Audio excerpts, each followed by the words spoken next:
We spend decades rushing, careers, raising kids, beating the clock. We're conditioned to go, go, go. So when we finally step onto a luxury ship, we make a huge mistake. We treat our relaxation like just another checklist. That's why most couples fail at luxury cruising. You're so busy trying to get your money's worth that you miss the actual point. The real luxury isn't the butler or the champagne, it's the permission to do nothing. So today I'm going to show you how to stop rushing and start actually cruising. Welcome back. If you're an empty nester like me, you've spent the last 20 or even 30 years in survival mode, raising kids, building careers, managing a household. You are an expert at efficiency. But here's the hard truth. Efficiency is the enemy of intimacy. When you book that expensive luxury cruise, maybe it's your first Silver Sea, Seabourn, or Regent Seven Seas trip, you pack your bags, but you also pack your land brain. You bring your old habits of rushing, defending, and optimizing. And if you don't intentionally unlearn these 4 specific habits I'm about to show you, you will waste your money. Not because the ship wasn't nice, but because you never actually let yourself arrive. Let's break down the first and the most common fail. I call this first habit the Scarcity Scramble. If you've cruised on mass market lines, you know the drill. You wake up at 6:30 a.m., not because you want to, but because you have anxiety. You know that if you don't get to the pool deck by 7 to put out a towel on a lounge, you're standing up the whole day. You then rush to the buffet because the crab legs might run out. You rush to book the comedy show because the seats are limited. You're constantly in a low-level state of fight or flight over resources. On a luxury cruise line, this behavior destroys your peace. I see couples on luxury ships rushing to the theater 45 minutes early. Guess what? There's plenty of seats. I see them hoarding food at the buffet, not realizing that on a luxury ship, the staff will literally cook you a steak specifically how you like it, whenever you want. So here's the fix. You have to trust the ratio. There is enough. There is enough caviar. There are enough chairs. There is enough time. Now let's talk about fail number 2, the activity audit. This is where we try to mathematically prove we are having a good time.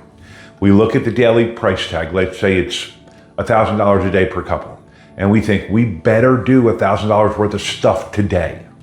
So we go to trivia, then the napkin folding class, then the port talk, then the wine tasting, and we drag our partners along, making sure to check all the boxes. Listen, you're not a project manager anymore. The intangibles of luxury, the things that actually reconnect you as a couple, cannot be scheduled. The intangible is the 2-hour breakfast where you finally talk about your dreams for retirement. It's reading a book for 3 hours without any guilt. It's staring at the ocean in silence and just holding hands. If you fill every silence with activity, you miss the connection. The fix. We're going to practice JOMO. Not FOMO, JOMO. The joy of missing out. Pick one thing you want to do today. Just one. Let the rest of the day happen to you. That's where the magic is. That's where the unrushed time lives. Old habit number 3, defense mode dining. On big ships, dining is often a logistical nightmare. Buzzers, lines, shouting over the noise, rushing to finish so they can turn the table. You treat the waiter like a machine because you know they have 10 other tables. You eat fast to get away from the chaos. Now on a luxury cruise, the staff, they're not just serving food, they're building a relationship. But they can't do that if you're in defense mode. Many couples fail here because they don't engage.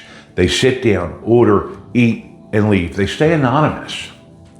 Now the fix, learn their names. Talk to your sommelier. Ask the host how their day's going. On a luxury ship, these crew members are professionals who want to know you. When you drop your guard and engage, suddenly you aren't cabin 402. You are the Smiths who love a quiet table by the window and an extra lime in their gin and tonics. Feeling seen and remembered, that's the ultimate luxury. But you have to open the door first. Now finally, the biggest fail of all, the justification trap. This is unique to us empty nesters, I believe. We've spent decades prioritizing our kids' tuition, the mortgage, the 401k. Spending money on ourselves feels wrong. So even when we book the trip, we carry a backpack of guilt. We critique everything. Is this soup really worth the price? I could have made that drink at home for $5. When you critique, you disconnect. You're judging the experience rather than living it. You are robbing yourself of the very thing you paid for. Permission. Luxury cruising gives you permission to be taken care of. It gives you permission to say yes to the second dessert. It gives you permission to sleep until 10 a.m. if you want. But you have to grant that permission to yourself first. So here's the fix. Before you get on the ship, look at your partner and say, we deserve this. Release the guilt on the gangway. If you carry it on board, it's going to weigh you down more than the anchor. See, luxury cruising isn't about gold taps or caviar. It's about the removal of friction. It's about creating a space where you and your partner can stop being parents or employees or managers and just go back to being a couple. So leave the scarcity, the rushing, and the guilt at home. Bring your patience, your curiosity, and your love for each other. That's how you succeed at luxury cruising. If you're ready to book that first luxury trip but don't know which line fits your personality, you need to watch this video next, where I compare the big 3 luxury lines for empty nesters. Thanks for watching, and I'll see you on the high seas.